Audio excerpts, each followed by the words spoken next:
Welcome to my video on how resentment happens in marriage around libido differences.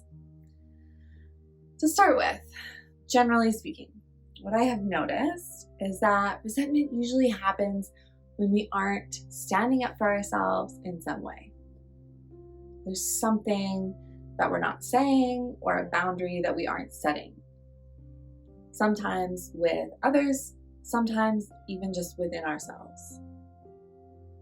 The key that I have found to not feeling resentful is to A, get clear on what you are feeling and the underlying need that isn't being met.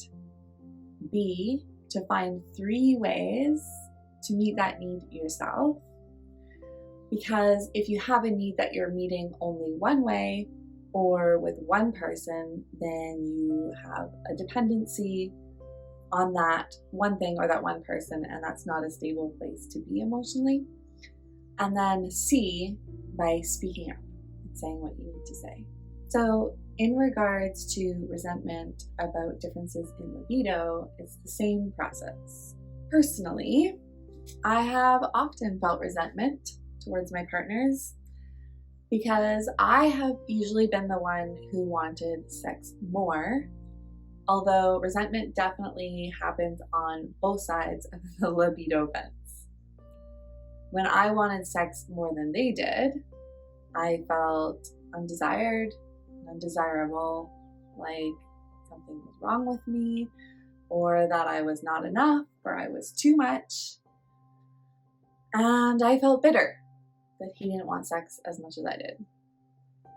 As I grew as a human being and learned about meeting my own needs, taking responsibility for myself, and learning that resentment is something that I'm not doing or saying, I began to think, what if I took responsibility for my own sexual pleasure instead of relying on someone else? What a concept. What if I found other ways to know that I am desirable? What if I saw my own beauty, my own desirableness, and prioritized pleasing myself? And so I did. And everything changed. So firstly, I looked into A, how was I feeling? And what need did I feel wasn't being met? When my partner didn't want to have sex, like I mentioned, I felt undesired, unwanted, like I was too much or not enough. Okay, so the underlying need was to feel desired, wanted, and loved. So I learned through self-pleasure practices and love practices to love myself more and find myself desirable all on my own. And to want my own company. This allowed me to relax if my partner didn't want to have sex once in a while, and helped me trust and know deeply that I was loved and desired from myself and from him. And from having straightforward conversations with him, I knew that he desired me. As I got older, I also understood easier that life often affects one's sex drive. Again, what a concept. Stress, responsibility, being tired, etc. affects someone's desire for sex. And that I realized that I'm not the only factor in my partner's life, so it's not all a reflection on me. Second step is to meet your own needs in a variety of ways. So, how could I meet my needs of being desired, desirable, sexy, wanted, and loved?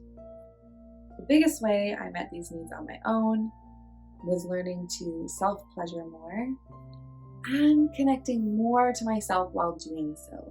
Like, instead of just whisking away into fantasy and rubbing one out, actually feel my body, like connect to myself, my desires, my body while self-pleasuring. This gave me intimacy with myself, connection to myself, and also gave me this like base level of sexual fulfillment. If my partner didn't want to have sex, one of the many reasons people might not want to have sex, I could take some of that time and fill the need myself. Taking control of my own self-pleasure, self-pleasuring regularly, it helps me depend on myself for pleasure, connection, and also for sexual awakening. Then anything else is just a bonus. Then I don't push or coerce my partner into sex or make them feel bad when they don't want to have sex. Then I can accept their no as easily as I accept their yes. And isn't that what makes a yes after all? From this place of stability, of having my basic needs met, my partner and I could do the third step, which was talk about what we wanted our sex life to look like. We can talk in non-emotional ways, for the most part, about what we wanted and realize that this also shifts according to where we are in life at the time. My partner and I believe in taking responsibility for ourselves. For me, that means first, A, knowing my needs and desires, B, taking responsibility for meeting my own basic needs in a variety of ways, and also healing wounds that come up, and C, for communicating all of this effectively to my partner. If you notice, these are the same steps for not feeling resentful. This includes, for us, taking responsibility for our own sexual fulfillment personally. Sexual fulfillment can come from a lot of different things for different people, depending on who you are. For us, primarily comes from sex with each other and sex with ourselves.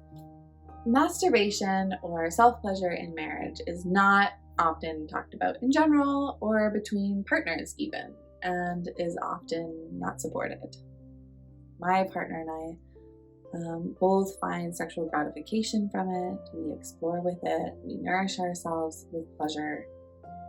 And I would really like to see it out there more as an accepted option for sexual gratification within marriage.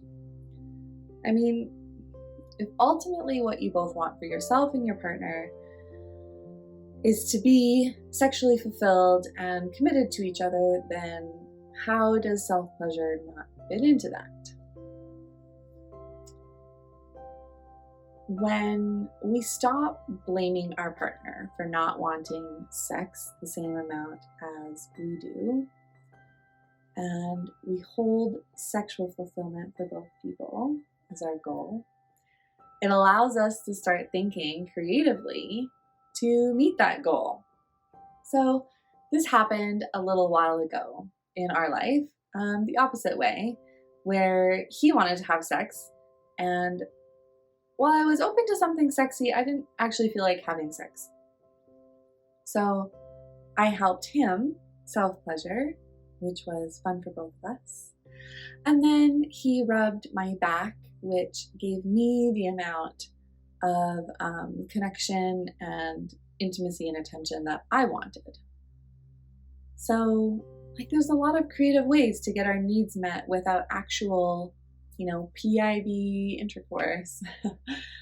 And if we are tied up in being resentful, we often don't see those options. What I present today is my own experience, and I'm not saying that it's the right answer.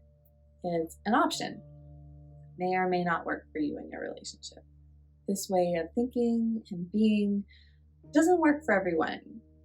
I'm not saying that this is the right way to do sexual fulfillment, but I would like to see it out there more often as an option, like I mentioned earlier.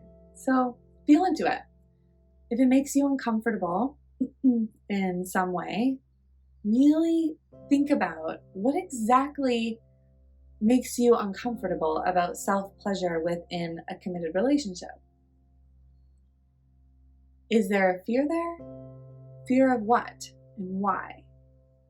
Is it a founded fear, or have you learned that fear? It might be that it triggers some wounds that you're using sex to cover up, or needs that you are depending on your partner to fill, or it might genuinely just not fit for your relationship. If that's the case, maybe you can still use aspects of this concept to find a way through your own resentment and find what works in your relationship.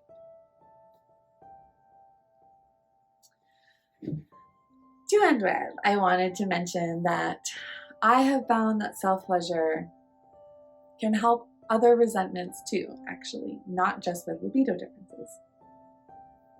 Because by taking the time for yourself to connect to self-pleasure and connect to your body and your desires, you are putting yourself as a priority. So you find a little bit of your power, a little bit of connection to yourself. You become clearer on what you want by acting it out in self-pleasure. You find you love yourself more. You meet some of your internal needs. And so you can take that into the world and into any situation where you feel resentful. And you can use that to feel safe enough to say what you need to say, to stand up for yourself and to set boundaries. So that's what I have on resentment and self-pleasure in relationships. I hope that it's been helpful and interesting to you and has helped you to think about your own relationship more. If you have any questions or comments, you can do so below, or you can also contact me through my website at www.phoebed.com. That's PHOEBED.com. And if you liked this video, you might also like some of my other videos, so check them out and remember to subscribe and press the little bell so that you get notified every time I have a new video coming out. I have a video that comes out every 2 weeks. And I hope, as always, that you have a wonderfully messy week. Remember that we're all human and we're going through the same stuff as other human beings, and you're not alone in whatever you're dealing with. So reach out, find some help. If you're interested in my coaching, you can also contact me through my website about that. And I hope this was helpful.